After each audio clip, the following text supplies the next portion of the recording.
오늘 만남의 축복이라는 말씀 함께 나누겠습니다. 우리가 살면서 만남이 참 중요합니다. 어떤 만남을 가지고 있느냐에 따라서 우리 인생이 너무나 많이 달라지게 됩니다. 그래서 어떤 사람을 만나느냐, 그게 너무 중요합니다. 그래서 기도할 때 정말 축복의 사람을 만나게 해달라고 그렇게 꼭 기도하셔야 됩니다. 우리 자녀들을 위해서 기도할 때도 그렇고 손자, 손녀를 위해서 기도할 때도 평생에 정말 하나님의 축복을 누리는 사람 만나게 해주십시오. 그렇게 기도하셔야 됩니다. 우리 인생에 중요한 만남이 세 가지가 있다고 합니다. 첫 번째가 부모님과의 만남. 어떤 부모를 만나느냐에 따라서 우리 인생이 너무 많이 달라지기 때문에 그렇습니다. 두 번째는 어떤 스승을 만나느냐라는 겁니다.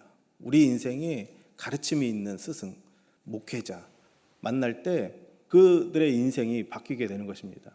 세 번째는 배우자를 만나는 것입니다. 어떤 남편을 만나느냐, 어떤 아내를 만나느냐에 따라서 우리 인생이 달라집니다. 그런데 이런 모든 만남을 제쳐두고도 꼭 만나야 될 분이 있습니다. 그분이 바로 예수님입니다. 아무리 좋은 부모를 만나고, 아무리 좋은 스승을 만나고, 아무리 좋은 배우자를 만나도 예수님 만나지 않으면 진정한 축복을 누릴 수가 없습니다. 그래서 오늘 이 시간에 왜 예수님을 만나야 되는지, 왜 예수님을 만나야지만 그것이 축복인지를 말씀을 드리려고 합니다. 먼저 예수님의 이름의 뜻을 말씀을 드리면, 예수님의 이름의 뜻은 자기 백성을 죄에서 구원할 자라는 뜻입니다. 예수님이라는 이름이 어떤 뜻이라고요? 자기 백성을 죄에서 구원할 자. 예수님의 이름에서 예수님이 어떤 분인지 정확하게 규정이 되어 있습니다. 예수님은 우리의 죄로부터 우리를 구원하시기 위해서 이 땅에 오신 분이십니다. 그래서 예수님을 믿을 때 가장 큰 축복이 무엇이냐? 우리가 죄로부터 구원받는다라는 것, 그리고 하나님의 자녀가 되어지는 것, 그것이 가장 큰 축복인 줄로 믿습니다. 사람들은 늘 평가를 받게 되어 있습니다. 우리는 살아가면서 누군가로부터 늘 평가를 받고 있습니다. 어디에 사느냐, 어느 아파트에 사느냐, 그리고 몇 평짜리 아파트에서 사느냐, 연봉을 얼마나 받느냐, 차는 어떤 차를 타고 다니느냐, 전부 내가 가지고 있는 소유, 그것을 가지고 우리를 평가하고 있습니다. 그래서 사람들은 끊임없이 이 세상을 살아가면서 더 많은 것들을 소유하려고 욕망을 불태우고 있는 것이 아닌가, 그런 생각을 하게 됩니다.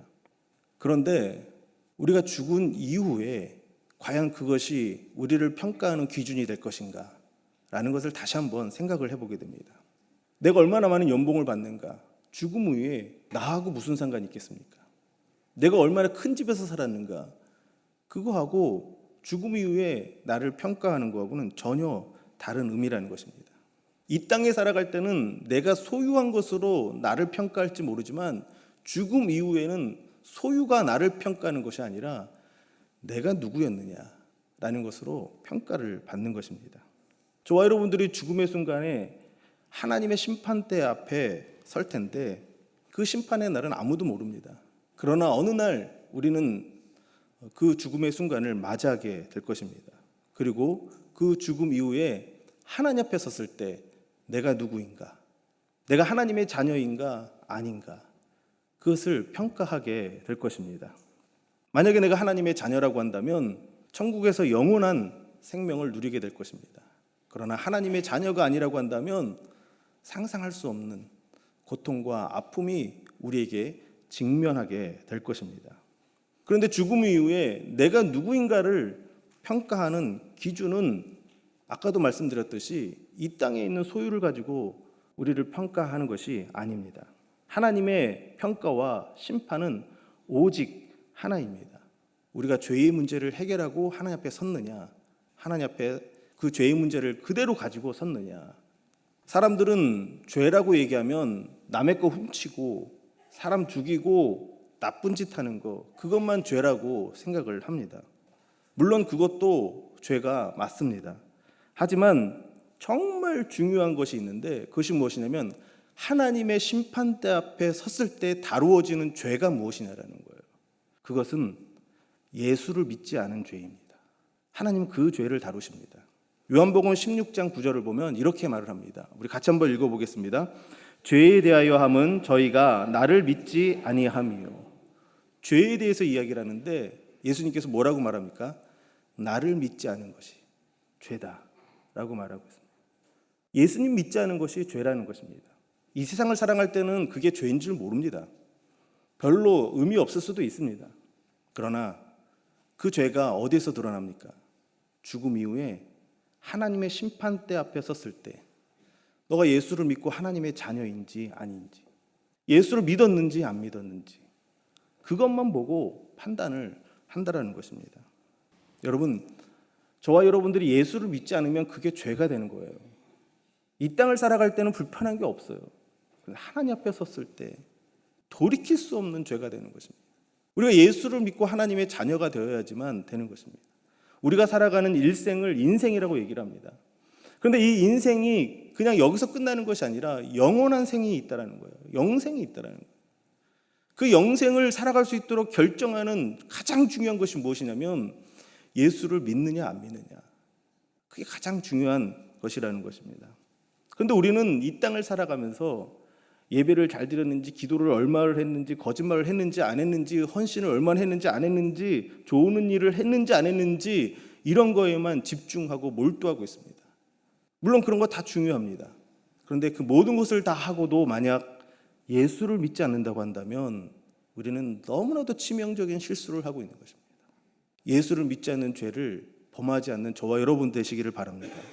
우리가 알고 있는 성철 스님께서 마지막 죽음을 맞이할 때 내가 대중들을 속였다라고 고백을 합니다.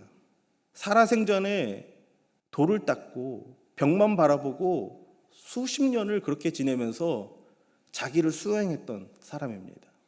이 성철 스님을 만나려면 그냥 만날 수가 없습니다. 3000배를 하고 나서야 이 성철 스님을 만날 수 있을 정도였다고 합니다. 그만큼 존경받는 사람이고 그만큼 돌을 많이 닦은 사람이었습니다. 그런데 이 성철 스님이 죽는 순간에 뭐라고 얘기를 했냐면 내가 대중을 속였거니와 내가 쌓은 죄가 수미산보다 더 높다라고 고백을 한 것입니다. 수미산은 불교의 세계에서 가장 중심에 있는 크고 높은 산을 말합니다. 내가 평생을 쌓은 죄가 그 산보다 더 높이 쌓여 있다. 일찍 스님이 되셔서 그 절에서 수행만 했던 사람입니다. 벽만 보고 돌을 닦았던 사람입니다. 그런 사람이 죄를 져봤자 얼마나 졌겠습니까? 만약에 이분이 그렇게 내가 죄가 많다라고 고백을 한다고 한다면 저와 여러분은 도대체 얼마나 죄를 짓고 사는 것입니까? 온 우주에다 죄를 쌓아놓고 살아가는 그런 사람 아니겠습니까?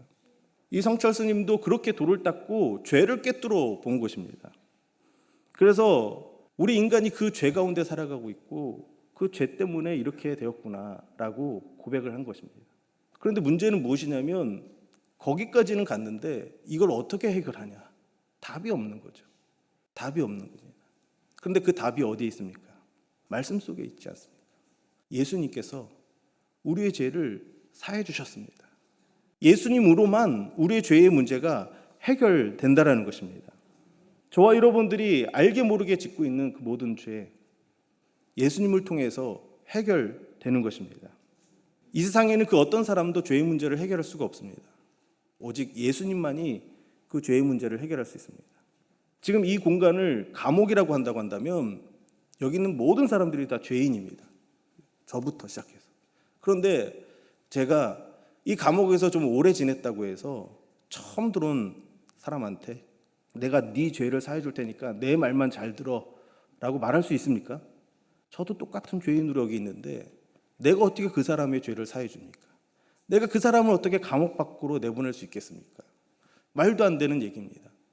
그런 것처럼 이 세상을 살아가는 그 어떤 사람이 얘기를 해도 그것으로 죄의 문제가 해결되지 않습니다. 죄의 문제가 해결되려면 이 감옥 밖에 있는 누군가가 권한을 가지고 있는 그 사람이 죄의 문제를 해결해 줘야 되는 것입니다.